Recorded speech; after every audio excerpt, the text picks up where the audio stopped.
World Extermination Radio with your hosts, John, Vail, and Tanner West.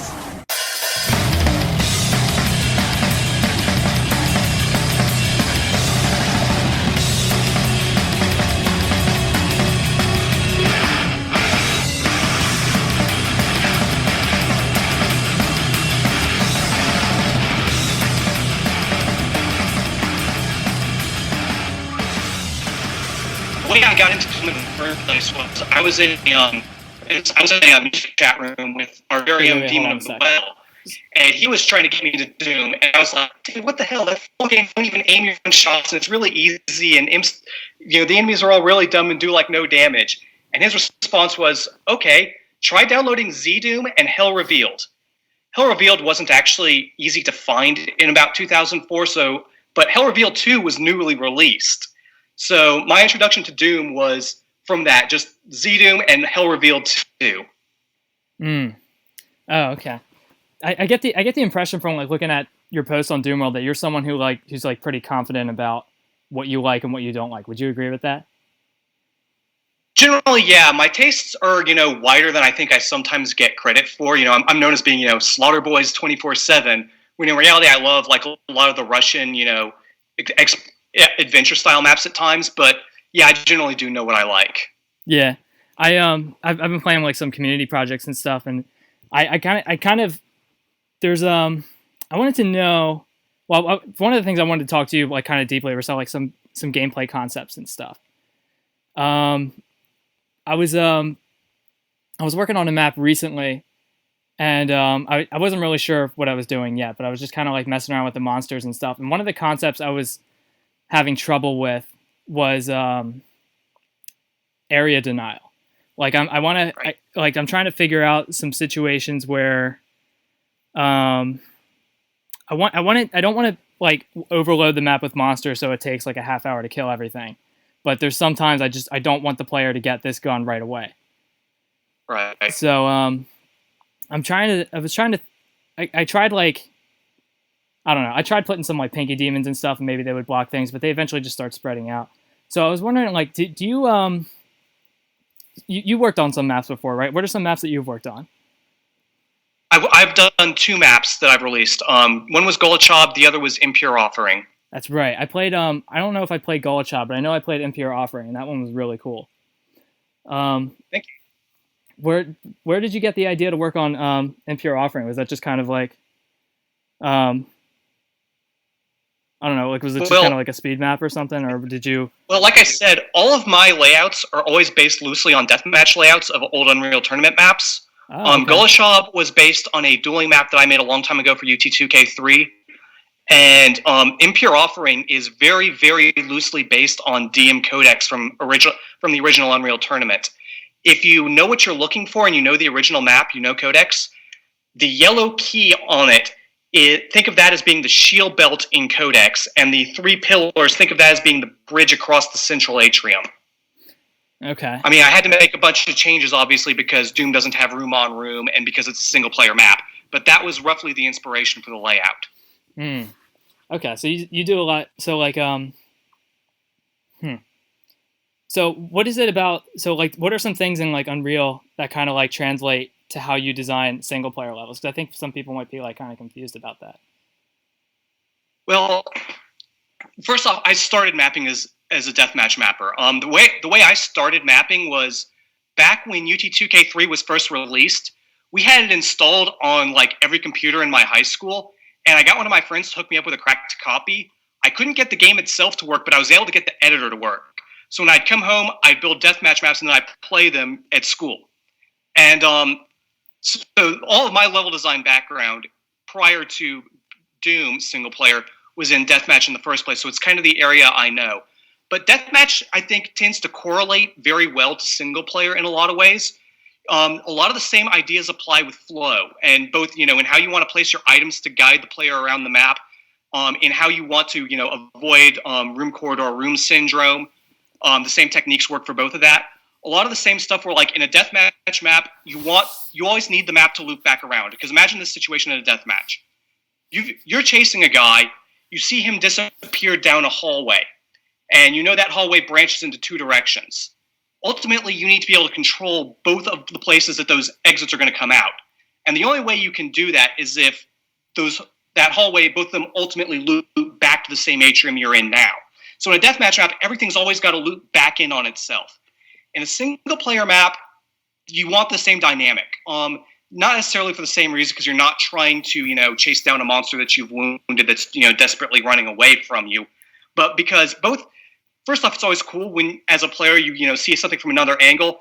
It's also always cool, and especially in these area denial kinds of maps, it lets you, outflank a group of monsters, hit them from a different angle. It lets monsters, maybe move around and hit you from an unexpected angle. It just plays better in general to have that kind of looping topsy-turvy layout. Also, a good deathmatch map is going to have a lot of Z-axis, which everyone always likes that. It always spices things up. So I think there's a lot of correlation between these two kinds of maps. They're not entirely separate, at least not when it comes to layout philosophy. That makes a lot more sense. Yeah, because like when you're designing a map, you kind of want to you want the player to kind of dominate it and control it. And exactly. Yeah, so it's that's pretty fascinating because there's not a whole lot the original source material doesn't have a whole lot like that. Like in regular Doom 2 or Doom 1, for example, you can kind of breeze through those, and it's exactly like how you described. It's kind of you're just kind of blasting through corridors and you're just dealing with things like a few monsters at a time. And I always really liked maps such as Dead Simple, because that's kind of like a map, even though it's really small, it is a map where you kind of have to use everything within the map to kind of control it and dominate it while all the monsters are trying to kill you at the same time. And you can actually see some examples of it in some of the more loopy layouts in a lot of the id maps. It's just that the monster counts are relatively toned down, so you don't have to play like that. But think of the typical Romero E1, that everyone thinks about, right? You've got this network that's always coming back in on itself, and the monster's wandering at you from kind of unexpected angles. Maybe they're shooting at you through a window. Maybe they're coming at you from this direction in this hallway, or that direction in that hallway. Same general kind of idea. You can also see an element of it in the Sandy Peterson sandbox levels.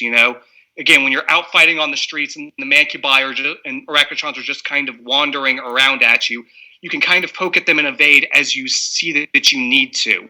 Yeah. So you can kind of do the same thing a lot of the time in the stock levels. Just the difficulty on those is low enough that you generally don't have to. Yeah. Yeah. Yeah, that's right. Downtown's a good example because there's a whole lot of chaos going on, but you're right. There's fewer monsters, so it's not so much to deal with. Right. So have you always been so you've what were you saying in the beginning? Because the audio kind of got a little bit chopped up, but you said when you first played, who told you? So yeah, I got my start. Well, I got my start mapping because. Is that what you're talking about at the beginning? How I got my start mapping? Well, when you first started playing Doom, I guess the gist of what I thought you were saying was that the game was kind of easy, right? Well, okay. My interpretation of it was that it was an easy game because my experience of it had only been when I was a kid playing some of the stock maps, and my experience of it was, the enemies are all dumb and they do 15 damage, whereas compared to Unreal single player. The Scar do 80 damage if they hit you. They actively dodge your shots. They actively lead you. They move fast. It's a very different thing. Oh, okay. And then, Demon of the Well cured me of that when he pointed me to the Hell Revealed series. Oh, okay. So that was my first experience. That was my first real experience with Doom. Aside from playing a little bit of it as a kid. Oh, okay. So you're okay. So. What is your relationship with Demon of the Well? Did you know him before you got into Doom World, or did you meet him after? No, I've known him on various music message boards since about 2002, 2003. Oh, okay. So you told me that you're a little bit into music, right? You play guitar, and you're in a band, right? Used to be. The band is no longer active. Oh, okay. That's pretty cool. So have you done music for in other ways, because some people, for example, there's Guitar Pro, website that where people like create tabs and stuff. So do you make it like any kind of music or anything like electronically, or do you only do guitar? I only do guitar, especially with MIDIs. Like MIDI, it would, since you're trying to program an exact frequency, that's going to be a real pain in the rear. Like, yeah, there's piano rolls in a program like Reaper, but even then, like sitting there dotting each note out is a lot slower and more laborious of a process than just grabbing your instrument and playing something, at least for me. I agree. I actually don't play any instruments, but I have dabbled around with MIDI a little bit, and it's kind of annoying. That's just for me though. I tried placing the notes. I can never really get things to sound exactly how I want it, and it ends up taking a lot longer just to get like a regular tune going. But that's just me. I'm kind of like musically retarded. Yeah. No, MIDI just takes a while because like instead of just playing a note, you're going to the right spot in time on the piano roll, and then you're clicking each note in the chord. So instead of just, finger it, strum, it's scroll, scroll, scroll, click, click, click, click, click, click, click. Okay, there's a note. Yeah. Yeah, exactly. Because I would like think of like these good like riffs and like tunes and stuff in my head, and yeah, it takes like, yeah, like a guitar is like a lot more. You have a little bit more control, and you can kind of create the music you want just by kind of like strumming around, versus versus a MIDI program where you're just kind of like planting one note at a time. Exactly. Okay, so I guess let's get back into Doom. So have you tested? You tested for like a pretty famous project, right? What was this, Stardate?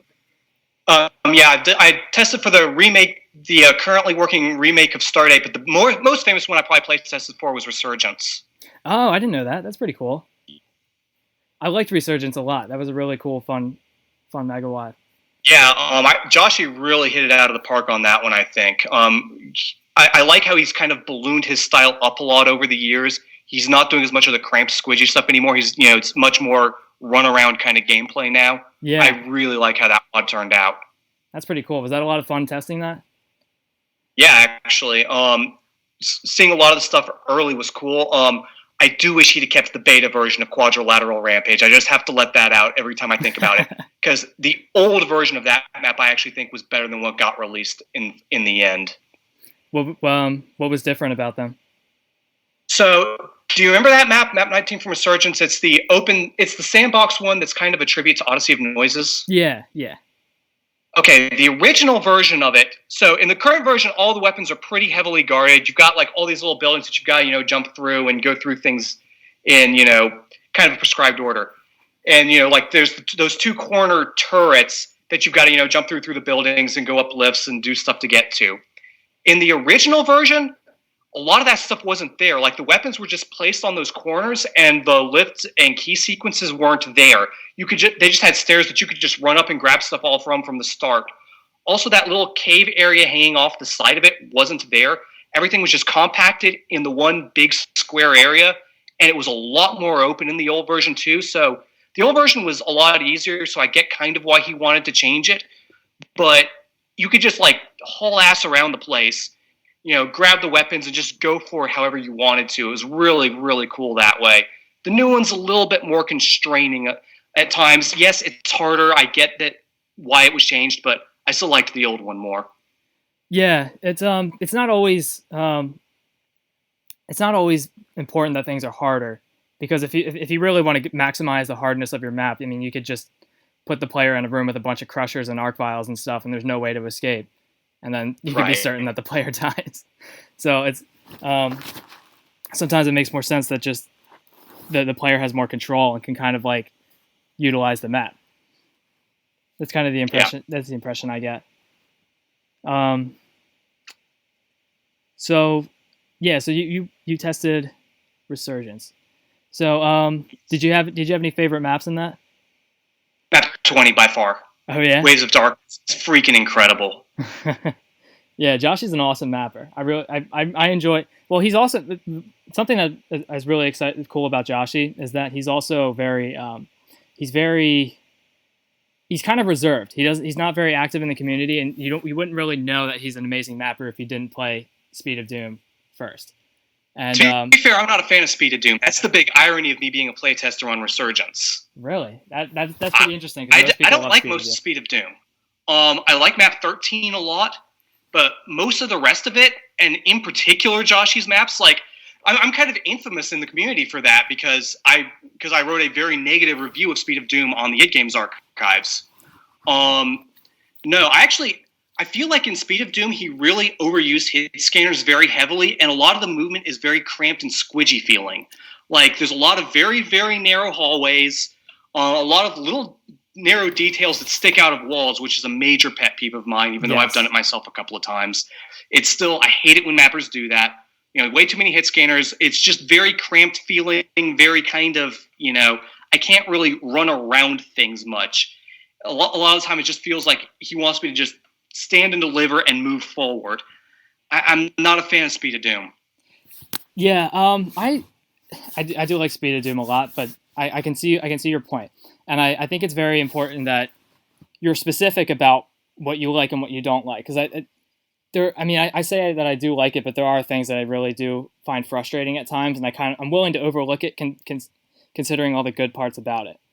But that's a very important thing for you as a playtester, because you can kind of like hone in on these things that annoy you, and that's very important because you don't want to, like, if you really want somebody to be the best that they can be, you do want to tell them like every little detail of things that are bothering you.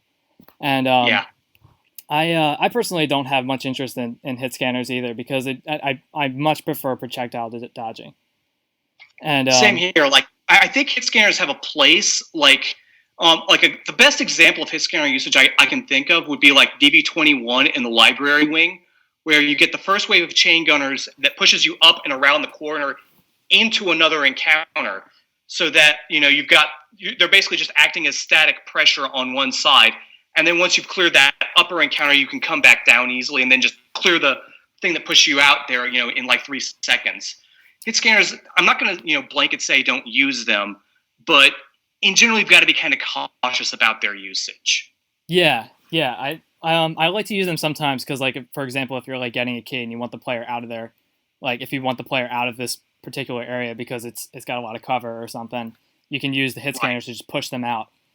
Because if you're dealing with like 6 or 7 chain gunners at once, it's pretty much instant death if you try to deal with them right then. Right.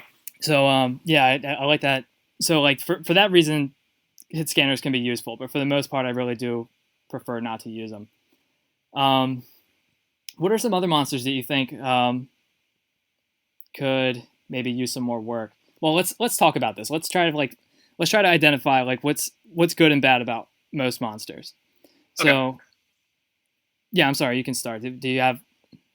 Oh, okay. The big issue, the big challenge in Doom mapping, is that the monsters have very, very predictable patterns, and most of them can be, actually all of them, other than the Pain Elemental and Archvile, can be defeated by standing medium range away from them and running around them in circles counterclockwise. So no matter what you do in a Doom map, unless you've got Pain Elementals or Archviles in an encounter, you've got to turn the map against the players somehow. Otherwise, they're literally just going to run counterclockwise and destroy your map. Yeah, just circle strafe around everything and just kind of let them infight each other to death, or just pummel them with rockets and they eventually all die. Exactly. No trouble at all. And that at least holds if you let them go counterclockwise. Clockwise is a little bit different because then you can throw in Mancubi, and because of the order in which their fireballs split, you can consistently circle strafe them counterclockwise, but not clockwise. Oh wow! I actually didn't even think. That's actually pretty fascinating. I didn't really think about that. Yes, Mancubi at mid ranges, it's a lot easier to circle strafe that split fireball counterclockwise than clockwise, because think of how they aim. The first one, it's always going to come to one side of you, and the next one to the other side. And because of that, if you try going clockwise, you're going to over dodge into the second shot pretty much every time. Right. But if you go counterclockwise, it'll work. Huh. So okay. So yeah, Archviles and Pain Elementals, that's cool. That like it's one of the things that makes Doom 2 so fascinating is they introduce these monsters that kind of like they don't fire fireballs like in a straight line. They have the revenants that have the homing missiles, and the pain elementals, they fire other monsters at you. And Arc Vials can attack. The key thing about the pain elemental is, okay, think about circle strafing for a minute. The reason it works is because at all times you're going to be moving perpendicular to the direction of the group of monsters that's firing at you. What the pain elemental does that's special is the lost soul, basically, its first pass is going to be in that direction where you're moving perpendicular. But then it's going to move and it's going to come at you from a different angle. Because of that, you can't just guaranteed circle strafe, because if it passes by you, turns, and then its next move at you is from a 90-degree angle from where it started at, that direction is going to be parallel to your strafing angle, so that means you would be going directly towards or away from it. That would mean it would hit you if you were just doing a dumb circle strafe. Yeah. That's the real key behind the pain elemental, is the fact that it's projectile. I mean, yeah, sure, the fact that the projectile has HP is nice, but it's the fact that the projectile does multiple passes and they're not always coming from that straight front angle. That's the key to that monster working. Yeah, it also has that immunity from infighting. That's not really that huge of a deal in my experience, because because here's what generally happens. If it's fighting something, the first lost soul it spits is going to piss everything around it off. They're going to miss the lost soul and hit the pain elemental on accident. It's 12 of one, or 2 dozen of the other, or whatever, It just kind of ends up the same. Yeah, but when I watch like UV Maxes and stuff, they go for the pain elementals like pretty right away, because even though the pain elemental is avoiding the infighting, it's still creating a bunch of other monsters that are just clouding up the area with lost souls and stuff, and it just creates a longer time to power through everything. Yeah, that is true. But again, the big thing you've got to always recognize with that is that it's kind of Archvile-like, not only in the fact that it generates more monsters, but also in that it can hurt you in a way that a perpendicular move won't save you from. Because again, like I said, only the first shot's going to come perpendicular. After that, the fireball is going to come at you from an unpredictable angle. So if you're trying to conserve your health, you've got to bring that thing down fast. Yeah. And Arc Vials have that way, because what Arc Vials will do is even like if you use them in a huge crowd, they can what I find is pretty unique about them is that while the other monsters, if you have like a giant mass of monsters, they're only as tough as the monsters that are on the outside, because the other ones in the middle are just they're hitting the backs of the ones that are in front of it. So, but if you have like a crowd of monsters plus an Arc Vial can snipe you through everything. That's one of the things about them, yeah. Another big thing about them, and this comes up a lot in a lot of modern maps, is their attack synergizes very, very strongly with a lot of the projectile monsters, especially revenants. Because think about this scenario. You're in a room with 2 pillars, group of monsters in between, and there's an Archvile in that group. If you just circle strafe dumbly, what'll happen is the revenant fireballs, they've got enough tracking that they can get around the pillars to some extent. So you're circle strafing, suddenly you see the flames. I've got to stop moving for a second because the flames are on me, I'm going to get blown up. But when you stop moving, you give those chasing fireballs that you're faster on, you're faster than those fireballs, but when you stop moving, they get a chance to catch up to you. That's exactly right. That's really fast. That's important. So those 2 monsters have really strong natural synergy with each other, and you get some of that with the other monsters as well. But with revenants, it's by far the strongest effect. Yeah. That can also be. There's a pretty huge problem, especially with like arachnotrons too, because they'll just keep locking on with you, and you really need to keep moving in order to get away from arachnotrons. Right. And if the Arc Vial puts you in a position where it's covering this huge area, except for this one area that you can stand in without getting blown up, that's going to be a huge problem. Right. Yeah, especially if you've got the arachnotrons in an area where they're in enfilade instead of just in the center like that. Because then what would happen is if you've got Archvile, covering 90% of the arena, Arachnotron covering the other 10%, things get hairy fast. Yeah. Like another really good example of this, back to Resurgence. Really great usage of this general idea is map 14, the one that has the Cyber Demon in the center. That one, towards the exit, there's that spot where you've got an arch file that pops up, and there's a pillar right there. But the catch is that the arch file comes up on one side of the pillar. The center and main arena is on the other side of it. So what happens is the arch file comes in, fires. He forces you to the other side of the pillar. But when that happens, it puts that cyber demon right at your back with a clear shot straight at you. So it's like, now what do I do about the cyber demon rockets? Because if I move out, I risk getting blasted by the arch file. But if I sit here, that area is covered by a thing that will kill me in one hit. Yeah, I was talking to somebody not too long ago, and they described that the way Doom's set up is a little bit like chess. And it's not, well, I guess, well, chess is turn-based, but if you could think about the way that if you're playing chess with somebody, you kind of want to put them in a situation where, like, no matter what they do with their king, they're right. Assuming that the king is the player, you want to put them in a situation where, like, almost no matter what they do, they're pretty much destined to take damage. There's really no choice they can make.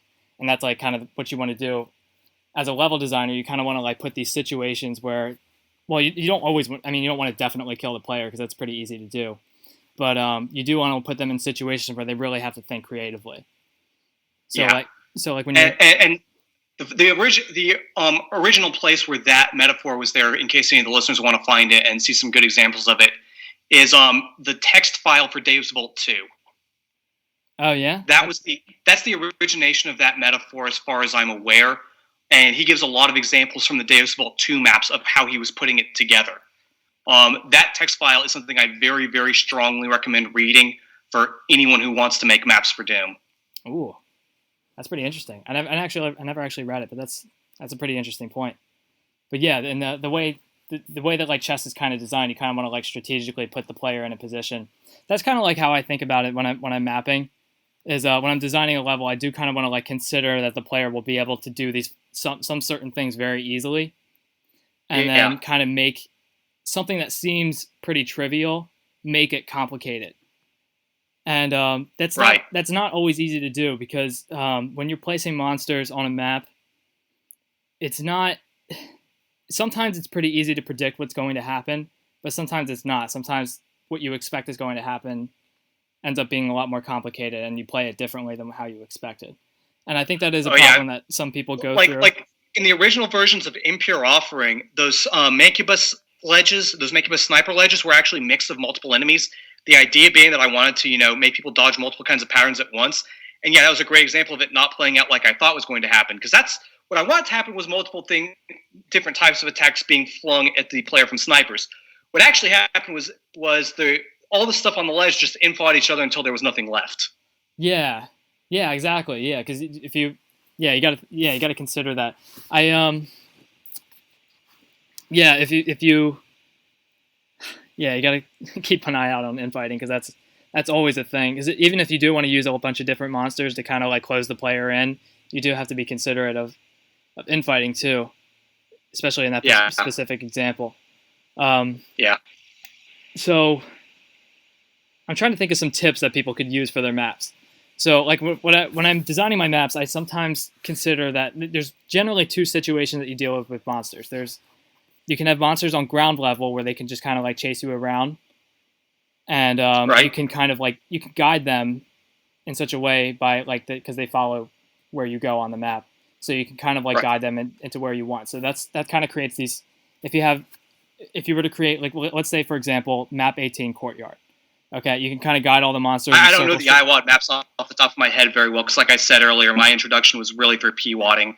Okay. So the IWAD, I don't know the map off the top of my head. Sorry on that one. Well, in Courtyard, it's pretty simple. There's just, like, that big pillar in the middle, and there's just this huge area, and there's a bunch of pinky demons and stuff, and other monsters that kind of swarm in, and you just kind of circle strafe and let them all kind of, like, form in the middle, and then you just pick them off one at a time with the super shotgun.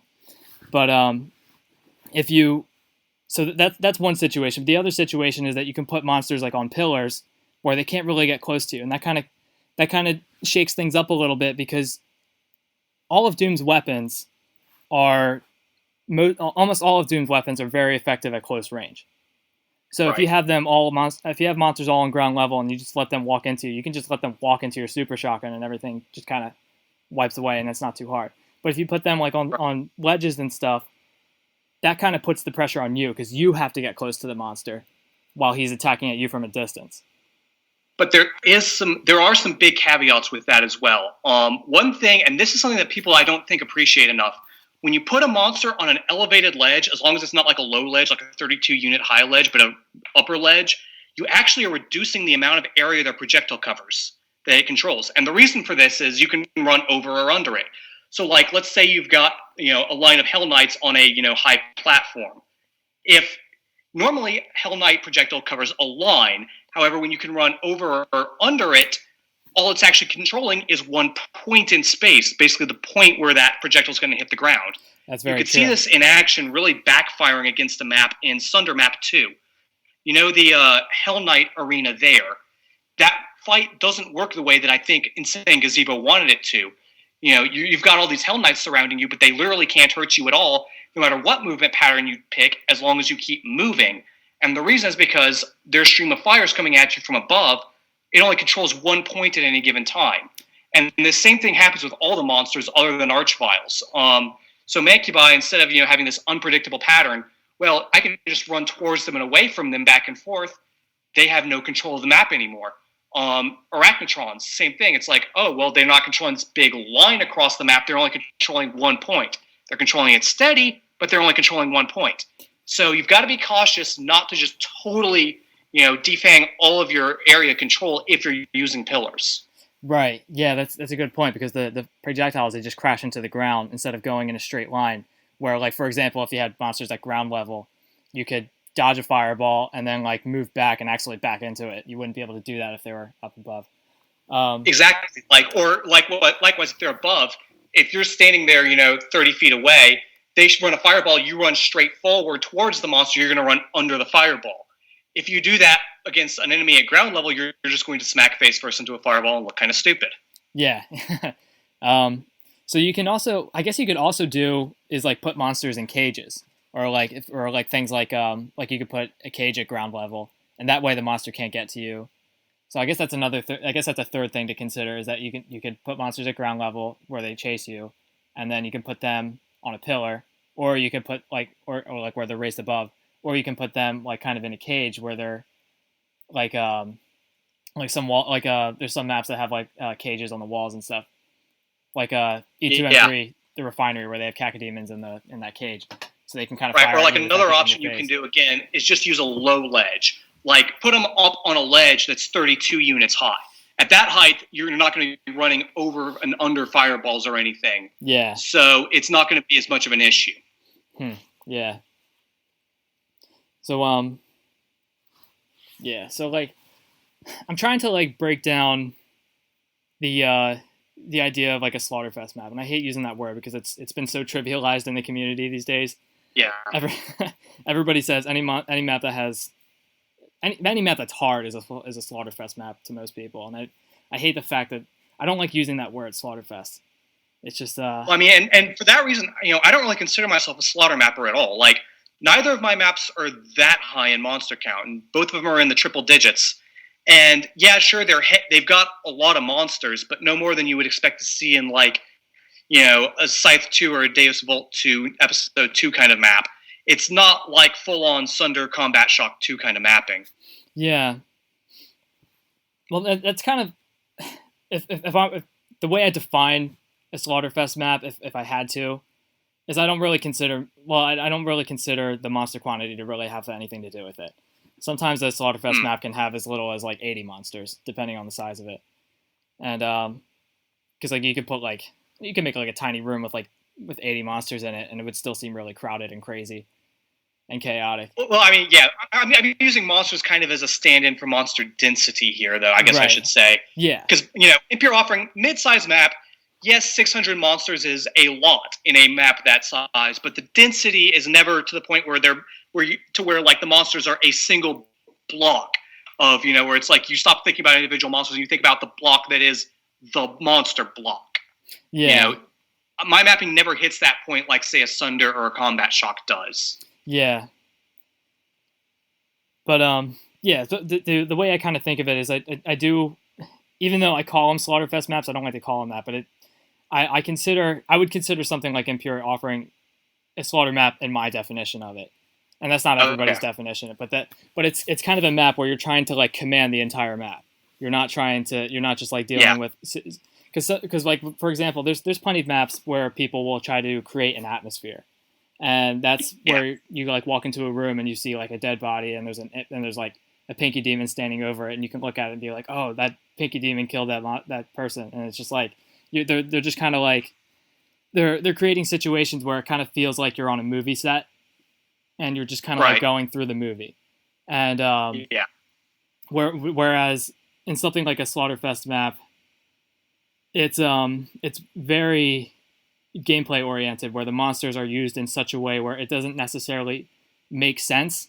Like you wouldn't like it wouldn't make sense versus the context of like where you would see like that pinky demon over the monster over the dead guy, but you would use monsters in such a way where you're trying to create like a very interesting dynamic with how the monsters behave and how the weapons work and how the player moves and things like that. You keep that all into consideration.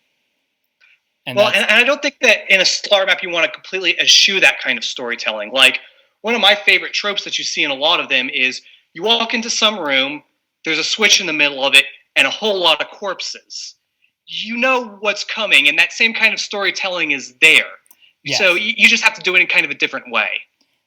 there's a little bit of like communication involved with telling the player what's going to happen. So yeah, if they saw a bunch of dead corpses, they can assume that whatever that switch does is going to kill everybody. Yeah. So yeah, I mean, you do want to use like some sorts of like communication with the player, and that's because like there's always people that are going to complain about things like inconsistency and like damaging floors. Like when you see blood, you have to assume that it's going to hurt, or if you see lava or nukage, you kind of have to assume that it's going to hurt when you step on it. So it's not like completely devoid. I mean, I'm not sure it would even be fun if you couldn't like communicate to the player like what things it wouldn't be. Yeah, it's something. Ultimately, at the end of the game, Doom is a game about murdering demons, and that is a big part of why we love it. Not and trying to abstract it out to from being the cool game where you shoot demons with big guns to being chess pieces on a board. It wouldn't have the same impact, wouldn't have the same thrill. Yeah, exactly. Because like when you shoot a monster and they bleed, that's part of the fun. Right. Everyone likes seeing that giant field of corpses when they've at the end of a slaughter map, where you look at it and you just see, bodies everywhere. That's part of it, and just trying to abstract it out to, being just like a chess in real time kind of game, you wouldn't have that same kind of pleasure out of it. Yeah. Yeah, that's something to consider when I'm mapping is, I always want to like, you want to talk to the player. You want them to kind of like, because what I do see often when I'm playing maps is some things that bother me when I'm playing is that sometimes there's like a puzzle you have to solve or a trap that'll happen, and I've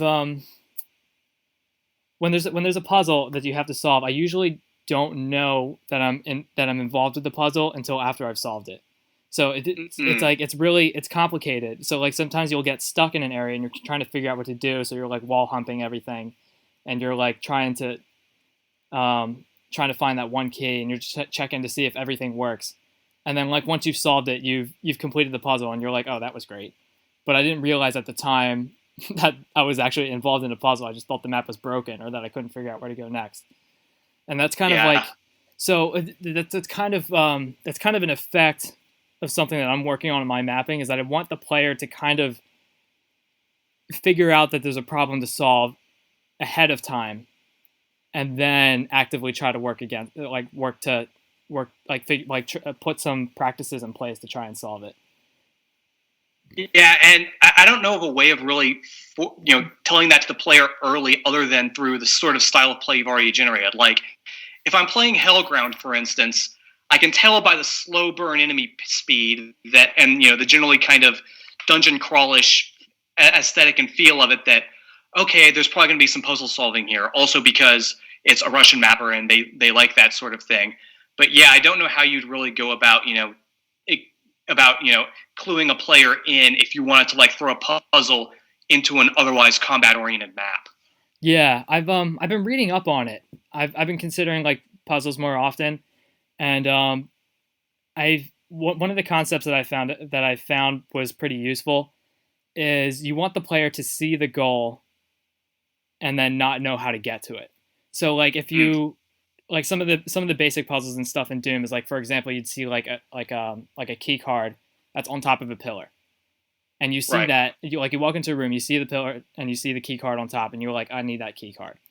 So the at that point you realize that you need that key card to proceed. So you want to do whatever you can to get to that key card. So you think about some solutions. Maybe you can get to a ledge where you can jump to it, or maybe there's a switch that'll lower that key card to the ground, something like that. And that's kind of the problem that I run in with some people's maps is they'll want to create something really convoluted and complicated, but at the time when I'm in the room, I don't realize that there's a puzzle to solve. I don't understand what the goal is, other than I want to move on and figure out where the rest of the monsters are on this map and get to the exit. Right. And I think some people it's possible that some people are thinking that kind of goal is already like obvious to the player, and sometimes it isn't always. And sometimes you're just wondering if the map is broken or something. But well, and one thing there is that, and one thing that I was hoping to get to at some point that I haven't gotten to yet, is that this sort of stuff is the sort of stuff that you get sussed out in playtesting. And really, one thing is, first off, run your maps by your playtesters early and often. Like when I was mapping, I was never finished with aesthetics when I was sending stuff to playtesters. Like I'd have a map, I'd have half the monsters on the map, not even have an exit in place, and would be sending them out to playtesters saying, "Okay, how is this working so far?" Playtest early, playtest often, and listen to what your fucking playtesters tell you. A lot of times people naturally want to push back on what their playtesters tell them. I get that. I've done the same thing. But ultimately, if they're telling you that, this thing's not fun because, of reason X, even if you don't agree with their reason, you still need to fix the problem. They may be wrong on the reason, but it's still not fun, and that's laying at your feet as the mapper. So you've got to do something when they're telling you something like that. Yeah, that's always a challenge when you're dealing with someone's creative process. If they're really proud of their map and they think they came up with something pretty cool and they want people to try it, and I don't want people to get the impression that if I'm playtesting something, I don't want them to get the impression that I'm trying to tell them that they suck. The opposite is true. Is I want them to be great. And so when I'm giving them advice, I want them to make sure that I want to tell them that this particular portion of the map was not fun for me. So so they have to like kind of think creatively, and I know that's troublesome for some people, because I know it seems like you're kind of like shitting on their baby, and that's that kind of sucks. But you do kind of want to, like, if you're asking people to play test your map, you do kind of have to get over that and trust that the people are telling you their real feelings on how they feel the map is working. Exactly. And, and the thing is that when they tell you stuff, a lot of the time it's going to feel kind of alien to you, because, you've got a ton of foreknowledge of your map. You know it way better than they do, and you've seen it from an angle that they never will. So yes, a lot of what they tell you is going to seem very alien, but you still have to assume that from their angle, even though it seems like it's totally wrong to you, their angle is probably a better one to see it from than yours. Yeah, exactly. Because when everybody plays your map, they're also playing it from the first time. They're not playing it with that kind of foreknowledge. And exactly, because there's so many Doom maps out there, most people are just playing it. They're probably only going to play every map they play only once, unless they're really trying to speed run everything, which I don't think there's enough time in the world to do that. That I do consider that a pretty important thing about playtesting, is that you do want to trust your playtesters, that they're giving you good advice, and they're really trying to tell. I mean, when you get someone to playtest something, if they're offering to take the time to play your map, they really do want to do what's best for you. And that's something to consider, because I do find in most of the maps that I play is that they seem almost highly untested. Like it seems kind of like, because the way I was talking about those puzzles and stuff, and not just puzzles but traps too. There's like, you'll go into a situation and you'll just walk into a room, or you'll just be walking down a corridor, and then bam, the door opens up and there's like 3 arc vials, and you're like just supposed to know that those monsters were going to be there. And sometimes you'll just die immediately unless you're like, yep, crazy reaction time. At some extent, I'm actually kind of okay with the instant kill trap under the condition that even when you know it's there, it's still not trivial to deal with. I always look at Doom kind of look at Doom like whereas each individual level is kind of an arcade game, because I always play, pistol starts, and I don't allow myself saves in almost all cases. If I die, I'm hitting the F key and respawning and trying again. Yeah. So I suspect that my general approach is, yes, some foreknowledge is coming, but honestly, I think that a cheeky death here or there, as long as it's not a trap that's going to be trivial when the player knows about it, a cheeky death here or there, I think adds to the atmosphere of it all. You're in hell, you're facing demons, they're not going to play fair always. So I'm not going to outright say that, you should never have a trap that's just going to waste someone on first blush. Having some of that, add some spice to the map. Just, make sure that it's still interesting once it's past that first blush. I would say it sucks, but I do agree. But I do understand your viewpoint. I don't know. I prefer that like there's some sort of like hint. Like usually when you grab a gun or a key, that's a pretty famous thing. If you play through most classic Megawads, once you get like Alien Vendetta, for example, if there's a red skull key, you can pretty much be sure that once you get it, a bunch of monsters are going to teleport in. So that kind of gives you like there's something about that gives you like a little bit of a tell that something is going to happen, and that way you can go into that room and you can see that key and be like, all right, I'm going to grab all the health in this room first and then grab the key, or I'm going to take my BFG out and then grab this key, and then like you can that's not always going to give you enough information necessarily. Like for instance, let's say let's take the example from Impure Offering that I offered up earlier. You walk into this room, it's empty. There's 1 million corpses on the floor and a switch. Everyone can just look at that and go, yes, there's a trap here. But what kind of trap? Am I going to throw, 5 revenants in the center of the room? Or are the walls going to drop and I'm going to reveal, a huge load of imps? You're going to want to be positioned very differently in the few seconds after you hit that switch for both of those situations. Yeah. And on a first flow through, you don't know which is coming. Yeah, well, that's the fascinating thing about traps. And that's, I had kind of like this argument one time on the forums with Memphis. And it wasn't a very sharp argument, but one of the things he said was that what is the point of a trap if the player can expect it before it happens? And I kind of get that in a way, but the thing that's significant about a trap is that you don't know it's going to happen. You know that something is going to happen, but you don't know what's going to happen. And and there's another thing that's significant about it as well. That is, it's not even just relying on surprise here, but one thing is that with a trap, you can always place the player in a compromising tactical situation. Like for instance, when you're in this big, zone of influence map, the player is just running around carefree, not a care in the world. They're the one controlling the tempo. They choose their tactical situation.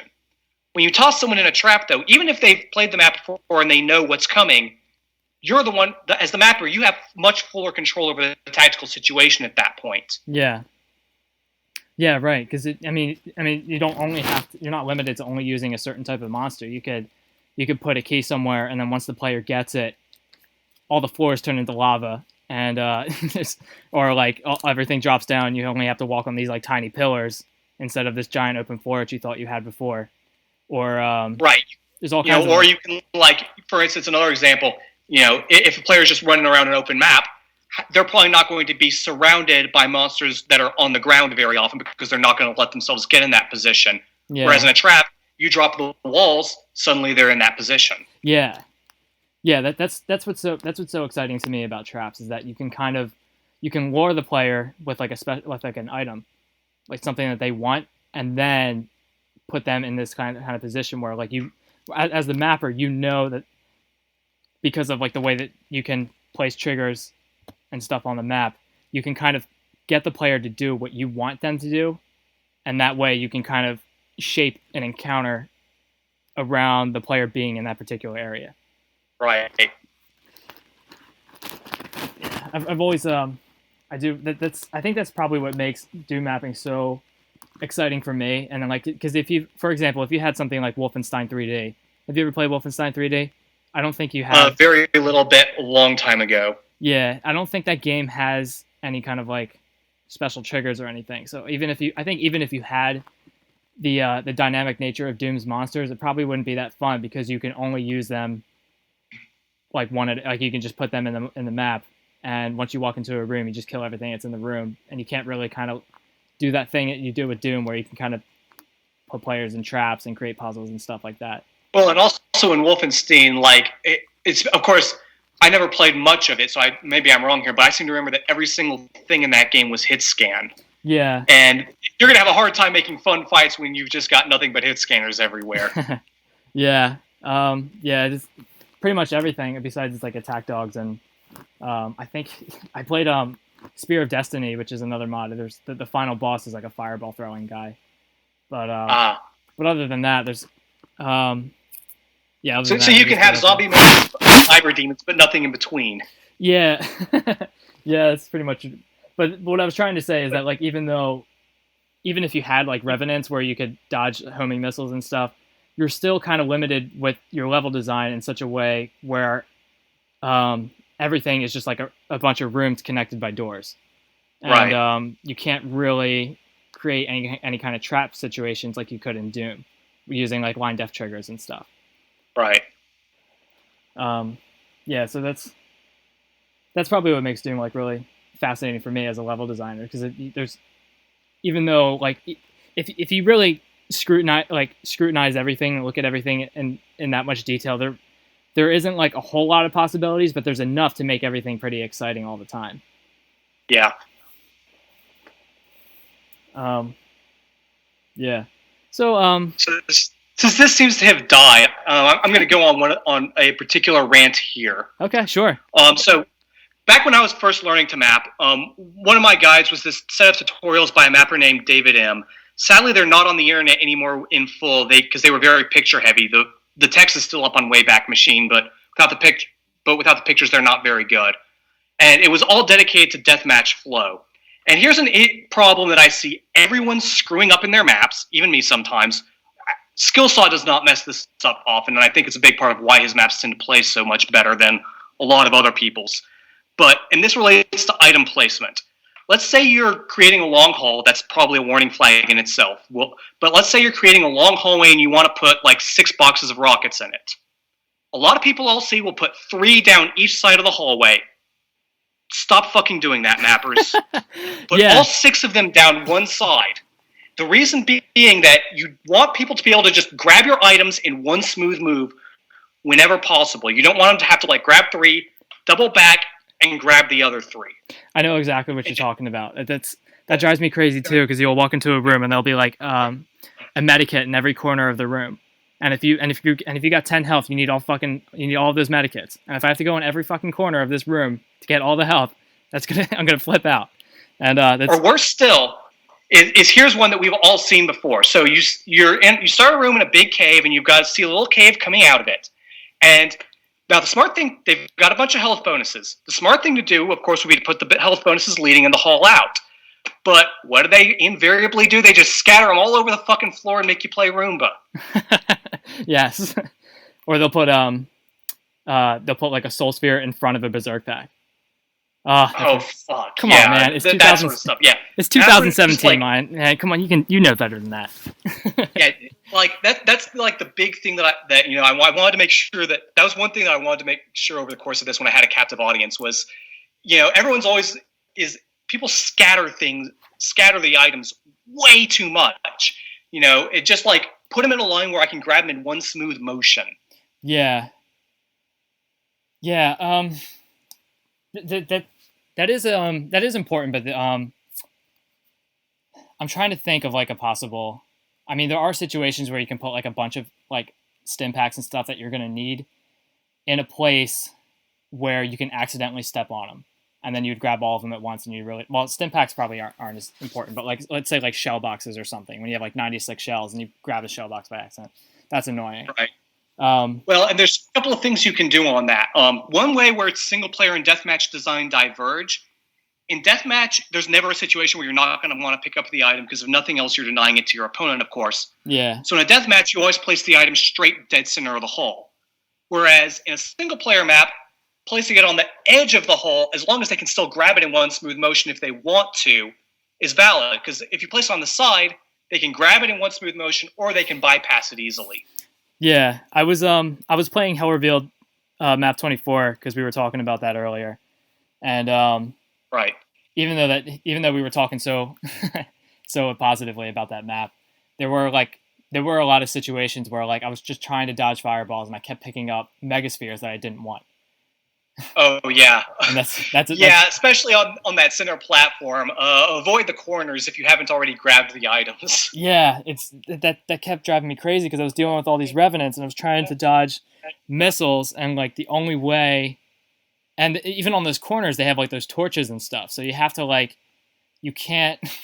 I want to use those corners to like walk around, but there's oh man, I kind of hate that thing decorations sometimes. Whenever I place thing decorations on my maps, I want to like keep them elevated on like a platform or something so you can see them, right? And they look nice on your map, but they're not. You can actually, but like, what's annoying about thing decorations is that you can't always see the exact bounding box of the thing decoration. So like if like the torches are a great example. You know, the bounding box is 10 times is 10 times wider than the candle than the itself actual is. than the actual object, right?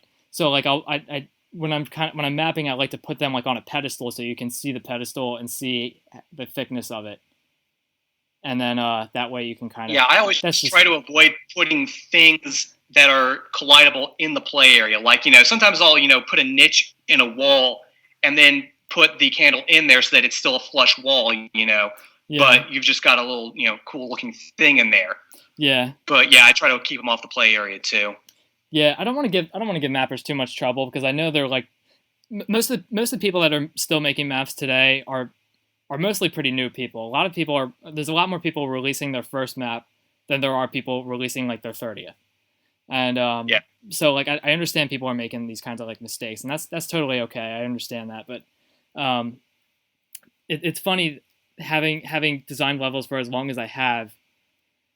Most of the time what I'm doing is when I'm making my maps, I'm trying to I understand like the good and bad parts of every particular thing, and I try to use whatever resources I have in such a way that makes them interesting and makes them so that they make sense to the player. So even though there's like self-referencing sectors where you can make invisible walls and floors and stuff, I always try to be very careful in using them in such a way where they won't obstruct the player's movement, and so that the player can see, like if I had like an invisible bridge, I would put candles on it so people know that you can walk on them, and all kinds of little things, all kind of like little tells that kind of make that's kind of like the beauty of it, is you can kind of like work with what you know. Like you can kind of understand the behavior of all the monsters and use them in such a way where they're the most effective while being the least annoying. Right. And when we were talking earlier, one thing with crystal sectors that's a very, very good thing to use with them though, and when I do this, I don't mark them at all. But like a lot of times, for instance, let's say that I'm in the decorating phase of my wall, and I've got the gameplay in, and there's this big long unbroken brown wall surface. It's like, well, that's ugly. So I want to like try to put a waterfall coming down it or something. But then when I dig into it a little bit, well, now this arena's got a little niche that a player could get caught on while strafing around. And yes, you can round the walls up to 45 degrees, but even that's, that can still get annoying. The thing I like using crystal sectors for is I'll just drop like a crystal sector there. I'm a boom mapper, so I use height transfers to do that rather than using self-referencing sectors. But I'll use crystal sector there so that it's a flat wall, so that, like the cutaway from the waterfall is not there physically. So it could still look nice, but the wall is still smooth and you can still strafe along it without getting caught. Ooh, that's pretty fascinating. That's good. That's good. That's smart. I like that because if you play Doom enough, you realize that impassable lines are not your friend. Right. Unless you're using them on like perpendicular angles, because if you make like an angled impassable line, I'm not sure a whole lot of people know this, but if you do create an angled impassable line, it has like that kind of jagged edge, and you can't really strafe along it. So if you're like getting chased by homing revenant missiles and you're like trying to use all the area you have, and there's this angled impassable line that you're trying to dodge, you'll like get caught on the fence or on the impassable line, and that'll stop your momentum, and then you have a problem. Or another case where and this was the reason that I went with the crystal sector instead of an unmovable line. Let's say that in a few moments that wall is going to open up and there's going to be 64 cacodemons streaming across it. If you've got an impassable line there, they're not going to really do their job. Yeah, the impassable line is permanent. There's really nothing you can do about it. Exactly. Whereas, with crystal sector, if it's not going clear to the sea, like if I've got a crystal sector that's, halfway to the sky, enemies can fly over that very easily. That's smart. So, how long have you been mapping? Like, when you started mapping, did you look at other people's maps first before you got into it, or what kind of inspired when I you to started start mapping? I started mapping a long time ago because, like I said, this was when UT 2003 was new, which actually means in 2002. Okay. Even though I have very few releases because most of my stuff is just not good enough to release. But I looked at a lot of other people's maps, but I guess my question would be, how would you even make a map without being familiar with what's out there? Yeah. To some extent, you've got to be familiar with the game itself, at least to some extent. Like even the kids who are making small box with 12 spawns and 12 redeemers, even he knows what the redeemer does and what he wants to get out of his map. Right. And since for those of y'all who don't play Unreal Tournament, the Redeemer is Unreal Tournament's equivalent to the BFG. Yeah. Okay. So so most of your knowledge about like Doom mapping, that just comes from playing. Is that right? Yeah. Yes. Huh. Okay. So because, where else is it going to come from?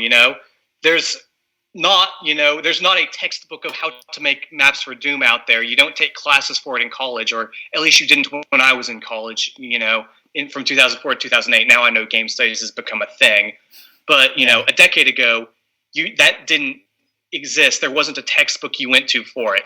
The way you did it was by playing stuff, seeing what you liked, seeing what you didn't, making your own stuff, seeing what worked there, seeing what didn't. It was all just experimental. Yeah. So so that's just kind of the reason I brought that up is because like it seems like people are just kind of like making maps, and they're making maps based on what they've seen, or I don't know. I'm not really I can't really speak for everybody. I don't know for sure what they're doing, but when you make your maps, I think you have like a very specific idea of what you want to do, and so like I'm having trouble articulating what I'm trying to say, but when you're designing your map, you have a very like specific idea of like how exactly you want your map to play, and so you can't, I guess you can't always tell from like looking at someone else's map, but I'm trying to like put this in a way that like new mappers can kind of take this away and use that like while they're designing their own map. So like I'm trying to think, what is some like good honestly, advice? I don't think that a newbie mapper needs to be trying to get a big picture yet, because a newbie mapper, I don't know that they have enough experience to be able to, because even if you've played a lot of stuff, until you've tried building one, again, you don't know you're not going to have the experience to be able to predict how things are going to turn out until you've gotten your hands in and dirty. In the Unreal Tournament community back in the day, one of the things about that, and that's very different about how Doom is nowadays, in Unreal Tournament, it was always considered a iron rule. You don't release your first several maps because they are newbie garbage. Maybe you PM them to friends and experienced mappers and say, okay, what do I need to do to change this and improve on it? But you never publicly release your first several. That's different in Doom. But your first several maps, no matter what you do, they're not going to be good. You just kind of have to accept that and maybe not release them. Yeah, and I think that is kind of like a hard thing to that's a hard fact to like just kind of embrace, especially if you're trying mapping for the first time. Because, well, I'm trying to think of like some trends in the community, because it is kind of hard to like release your first map, because you don't want to advertise it as your first map, because most people don't download people's first maps anyway, unless they post like screenshots and stuff and it looks fucking amazing. But that's very rare. And I know you haven't released many maps, but the maps you have released, and then especially the ones that I've played, have been very good. And well, I've only released 2 maps, but I mean, again, like I said, Gulashab was coming on like 10 years of mapping experience. So, it's not like it was a newbie first time map. It was, I've been mapping for 10 years. I've finally gotten something that I think is releasable and presentable.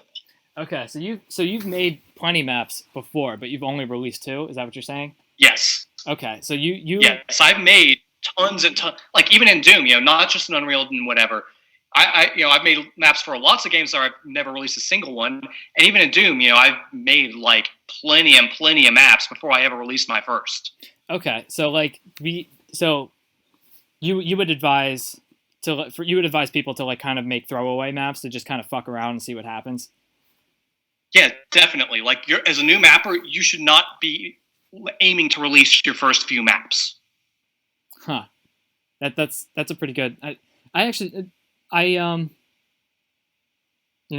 took that advice like when I first started mapping too. I didn't make a whole lot of maps, but I did when I was getting introduced into mapping, I was really fascinated with at the time like Agent Spork and Tormentor 667 and like SO Fortune and stuff. Like they would post screenshots and stuff, and detail was like kind of like the big thing, like making maps that were very high like sector dense and used a lot of yes, the good old Torm 666 detail guide. Yes. I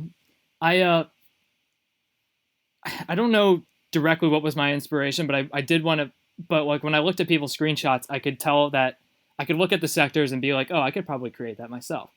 So like a lot of my maps were like kind of just kind of messing around with sectors and creating like rooms with computer indents on them and like metal frames and stuff around them, supports, ceiling lights, all kinds of things like that. And that way I could kind of like make my maps more detailed, and that way they would look kind of nice. So like when I actually started working on serious maps, I could actually incorporate the skills that I learned just from like messing around with the editor.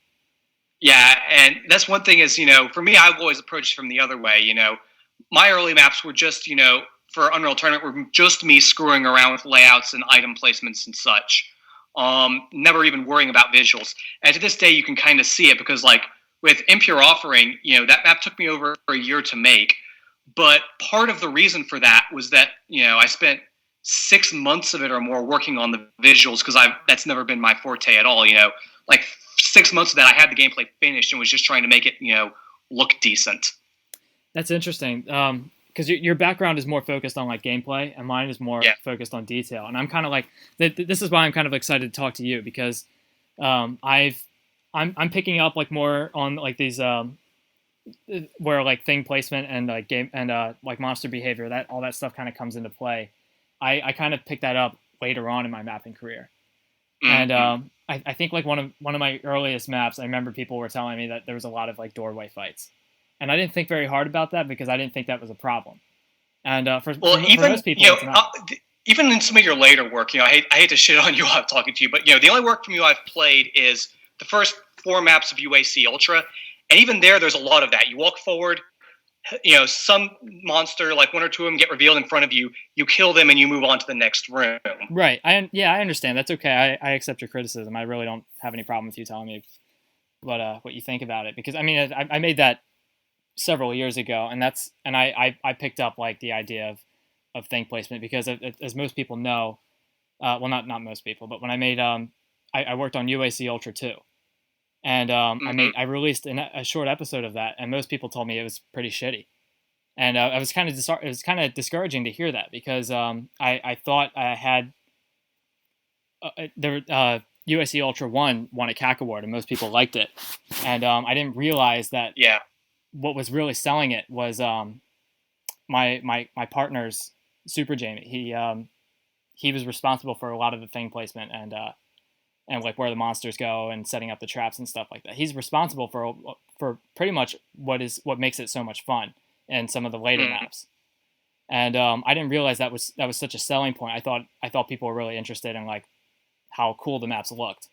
So I created this new like texture set, and I was working on maps, and I was very focused on like layout design, but I was more my attention was more focused on like the IWAD level designs, how like they used more angles and they used like ambient lighting and things like that. And I thought that was like more of the selling point.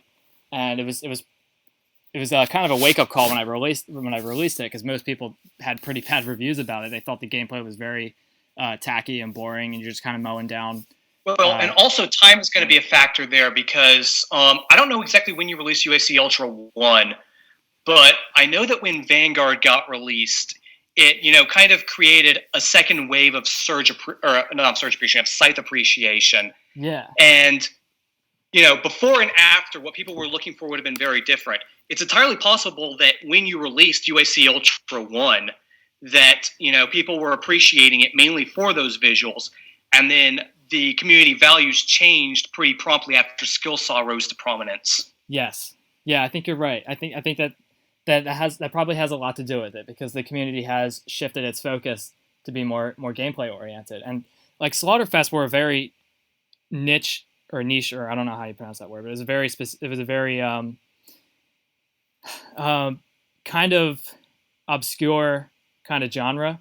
Like I think only Time of Death like was really responsible for making the Slaughter maps that we know today, or that he knew that were popular at the time. Huey Pham also, and Deus Vult 2 wasn't really that niche even. Yeah. And its third episode does have some full-on slaughter in it, even a little bit in late second with like the Vrak 3 clone. Yeah.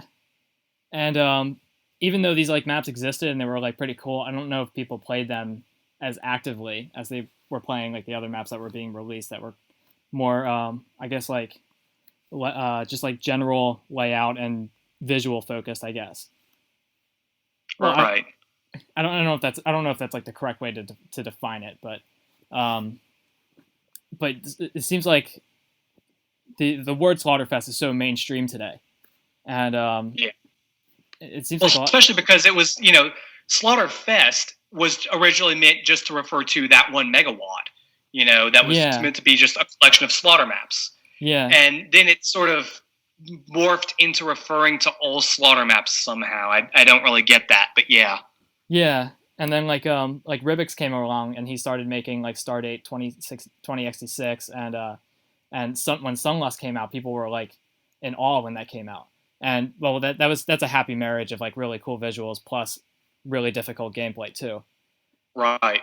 But that was kind of how it worked in the past. Like if you go back in time, the only of the hard WADs that was really all that popular as anything but a playground for the best demo runners. Like Hell Revealed wasn't popular back in those days, really. But Alien Vendetta, that WAD was hard as hell for its time, but it looked amazing in 2003. Scythe 2, holy shit, that looked great when it was released. Yeah. Deus Vult 2, same thing there. The looks has always been kind of a thing to draw people into the hard WADs. Yeah, you're right. Because that was one of my biggest inspirations when I first started mapping. Was Eric Alm, and because Eric Alm, and I don't think that Scythe 1 would have ever had the traction that it did had it been like episode 3's difficulty the whole way. Yes. The reason that was able to draw people in was because those first two were just low to mid difficulty. Like they weren't great looking in Scythe 1, but it started off fairly easy and easygoing, and then hits you in episode 3. Had the whole thing been episode 3, I don't know that it would have gained the traction. Because to look at another one of Eric Alm's WAD sets from that era, who remembers One Bloody Night? Yeah, I do, because I know. Because I remember it too, obviously, I named it, but you never see people talk about it, whereas you do the general see public, people still talk about Scythe 1. Yeah. But it's fascinating to think about that, because my focus was kind of like misdirected as time went on. Like my focus was more like kind of like around the time I released UAC Ultra 2, I was working on Doom the Way It Did was in development. And that was like a really popular thing for a moment. And I kind of like took principles from that into my own mapping. So I thought people would be more interested in playing something that was kind of like IWAD focused in a way. Yeah. And what actually happened was it tended to drive a lot of people away. Mm-hmm. So yeah, I guess it's important when people are like designing maps for the first time that they're kind of like, they kind of have their ideas focused on like what's popular during the time. And that can be hard. Or just accept that it's not going to be popular. I mean, Impure Offering has a barely 3-star rating on the id Games archives and, a total of like 30-something downloads. That's very true. And you just have to accept that, if you're making something, there's a very good chance that it's going to just kind of go ignored if it's not a megawatt. And if you're a beginner, you shouldn't be making megawatts. Yeah. Yeah, and that's and it's weird because like even though it only has 3 stars and that many downloads, it doesn't necessarily reflect on how good it is because I enjoyed it a lot. I had a lot of fun with it. And oh, thank you. Yeah, and I was excited to have you on this show because I think you're very intelligent in how you explain how like what's good and bad about a map. And yeah, I tried to be at least. Yeah, well, it's I can understand it comes off kind of harsh sometimes. Like if you have to tell people like if for example, if 80% of the map is good and like the other 20% is kind of annoying, you do want to bring that up. But it's important that people realize that like it's not always, if people are giving you advice at all, that's way more effective than if people are just kind of ignoring it. And yeah, that is true. Yeah, and it's if people are if you're not getting a lot of reviews or if your reviews are negative, that generally means if you're getting, the impression that I get is if someone's giving you a negative review, it's because they want your map to be good. Does that kind of make sense? Sort of, yeah.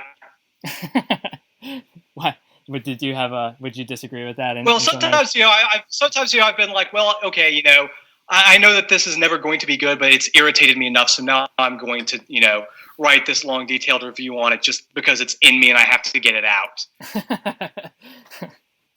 I'm not going to claim that I always have a saintly motive here. I'm not a saint. Yeah, but at the same time, if you're writing this negative review and somebody plays it and maybe like they played it and they didn't like it, but they didn't know what to say about it or they didn't want to be mean, they can read your review and kind of like understand that there actually is an audience of people who feel the same way that they do. Yeah. And yeah, it's tricky because people get feelings hurt and that's not fun, but it's important. It is important, especially if people are interested in being a good level designer or if they want to be popular. And yeah, dealing with that kind of criticism is something that you just have to kind of like, you just kind of accept it. But I don't know. I think we had a pretty good talk. I mean, I liked how this. Yeah, I think so. Yeah.